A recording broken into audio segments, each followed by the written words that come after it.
In this module, we will see some further examples of second derivative test. The second derivative test is कि हमें अगर किसी critical point पे second derivative positive मिले तो उस क्रिटिकल पॉइंट पे फंक्शन मिनिमम होता है, और अगर हमें किसी क्रिटिकल पॉइंट पे सेकंड डेरिवेटिव नेगेटिव मिले तो उस पे फंक्शन मैक्सिमम होता है. तो हमने कुछ एग्जांपल्स देखी थी और हम इसमें कुछ फर्दर एग्जांपल्स भी देखेंगे, लेकिन हम पहले उन स्टेप्स को समराइज़ कर लें कि जो आपको स्टेप्स बनते हैं इस सेकंड डेरिवेटिव टेस्ट के लिए. तो फाइंड क्रिटिकल नंबर्स आपको कैसे मिलते हैं कि आप फर्स्ट डेरिवेटिव लेते हैं फंक्शन का, उसको ज़ीरो के इक्वल रखते हैं, उस इक्वेशन को सॉल्व करते हैं, तो जो सॉल्यूशंस आते हैं वो आपके पास पॉसिबल क्रिटिकल वैल्यूज़ होते हैं, ये क्रिटिकल नंबर्स होते हैं. फिर आप उसका सेकंड डेरिवेटिव निकालते हैं और उन क्रिटिकल वैल्यूज़ को जो आपको फर्स्ट स्टेप में मिली, वो एक भी हो सकती हैं, एक से ज़्यादा भी हो सकती हैं, जितने भी वो क्रिटिकल नंबर्स होंगे उन पे आप उनको सेकंड डेरिवेटिव में पुट करके सेकंड डेरिवेटिव का साइन चेक करेंगे. तो पॉजिटिव आए तो मिनिमम, सेकंड डेरिवेटिव नेगेटिव आए तो मैक्सिमम. ऐसे भी सिनेरियोज आते हैं जिसमें हमने एक एग्जांपल देखी कि सेकंड डेरिवेटिव ज़ीरो आ गया, पॉजिटिव भी नहीं आया, नेगेटिव भी नहीं आया, तो हमें सेकंड डेरिवेटिव से कोई इन्फॉर्मेशन नहीं मिलती.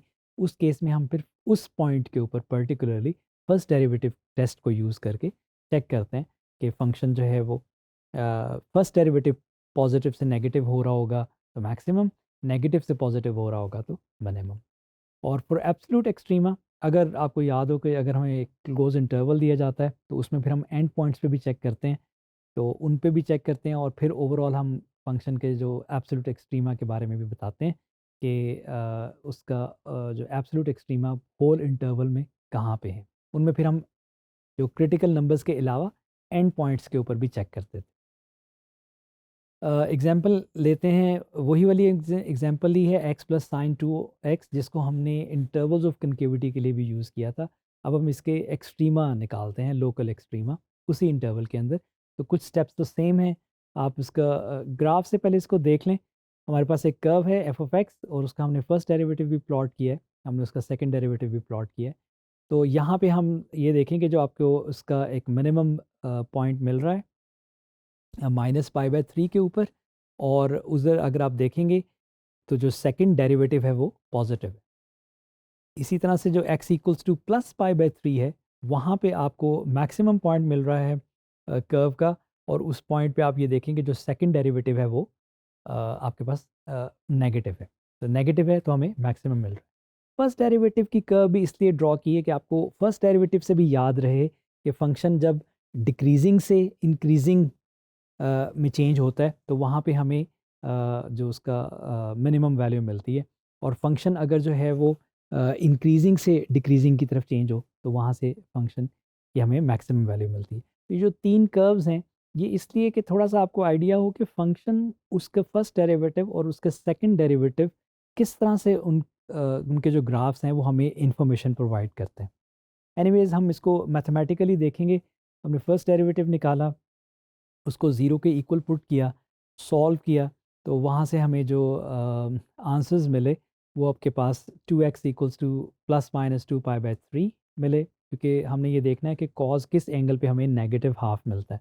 तो ये बेसिकली जो कॉज है वो हमें हाफ मिलता है π/3 के ऊपर, 60 डिग्रीज़ के ऊपर. और तो इसका मतलब है कि 2x जो है वो ऐसा एंगल होगा जिसमें हमें कॉज जो है वो नेगेटिव हाफ मिल रहा होगा. नेगेटिव हाफ जो है वो कॉज आपके पास सेकंड क्वाड्रेंट में और थर्ड क्वाड्रेंट में नेगेटिव होता है.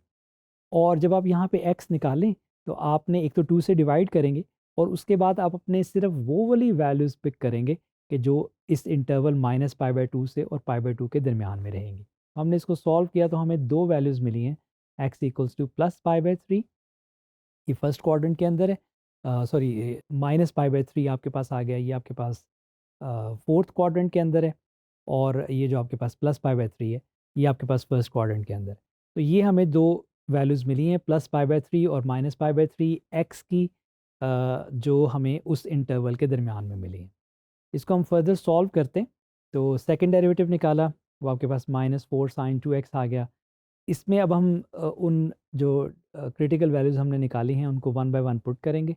पहले हम x इक्वल्स टू -π/3 को पुट करते हैं, तो हमारे पास जो सेकंड डेरिवेटिव है वो पॉजिटिव आ गया.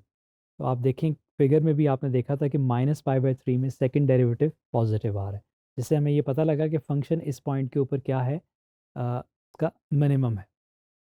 और वो मिनिमम अगर आप निकालना चाहें तो आप उस -π/3 को जो आपका फंक्शन है उसमें पुट करें तो आपको उसका आंसर आ जाएगा। तो ये हमने एक क्रिटिकल नंबर पे सेकंड डेरिवेटिव का साइन चेक कर लिया।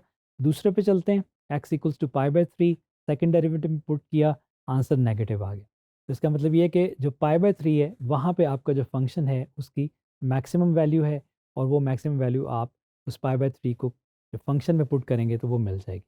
तो हमें यहाँ पे जो लोकल एक्सट्रीमा मिले वो एक हमें लोकल मैक्सिमम भी मिल गया और लोकल मिनिमम भी मिल गया। हमने देखा कि ग्राफ से भी हमें यही पॉइंट्स मिले थे और हमने वो स्टेप्स यूज़ करके भी हमें वही पॉइंट्स मिले। एक और एग्जांपल इसमें देखते हैं। जी ऑफ एक्स इक्वल्स टू, बड़ा सिंपल सा फंक्शन है एक्स रेज़ पावर 4 और इंटरेस्टिंग भी है। इसको सॉल्व करते हैं, इसकी डोमेन ऑल रियल नंबर्स है और इसमें आपने फर्स्ट डेरिवेटिव निकाला, उसको 0 को इक्वल पुट करेंगे तो आपको वो जो क्रिटिकल वैल्यू मिलेगी वो भी x इक्वल्स टू 0 मिलेगी। अब हम इसका जो है वो सेकंड डेरिवेटिव निकालते हैं, तो 4x क्यूब्ड का आप सेकंड डेरिवेटिव निकालेंगे तो आपके पास 12x स्क्वायर्ड आ जाएगा। अब हम वो जो क्रिटिकल वैल्यू है 0 उसको इसमें पुट करते हैं।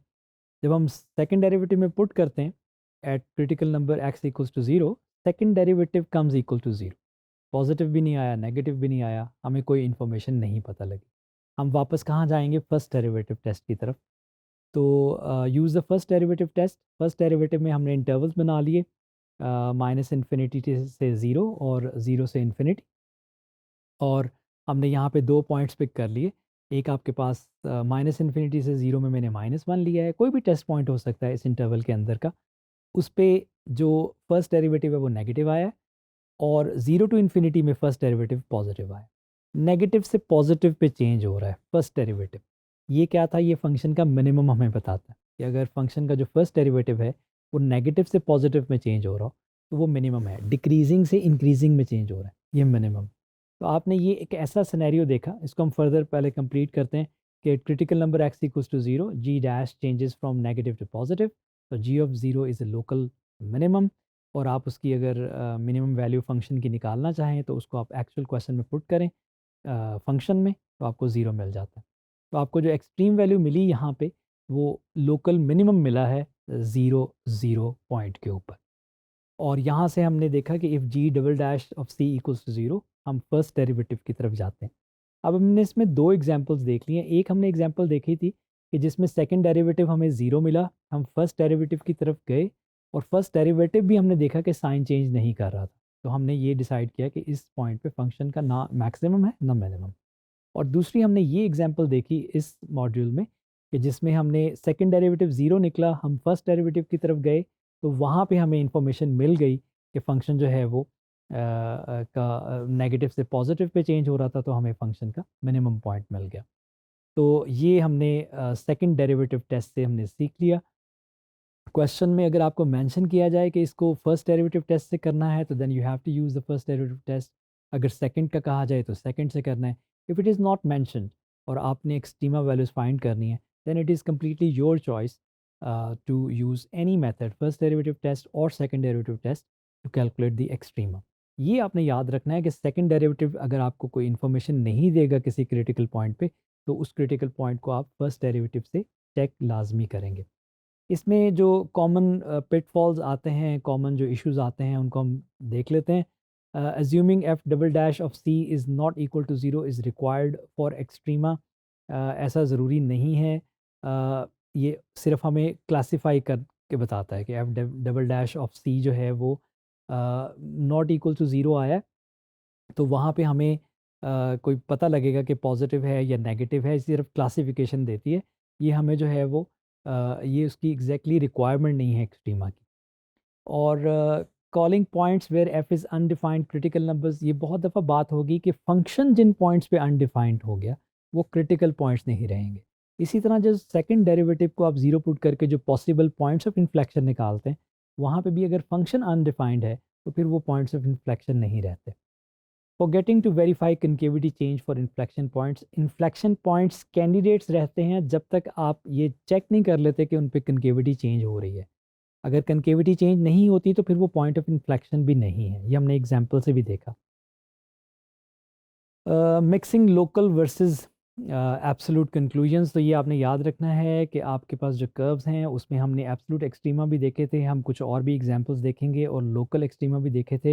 एब्सोल्यूट एक्सट्रीमा में हम कर्व के एंड पॉइंट्स भी लेते हैं, उन पे भी चेक करते हैं, ओवरऑल इंटरवल की बात होती है।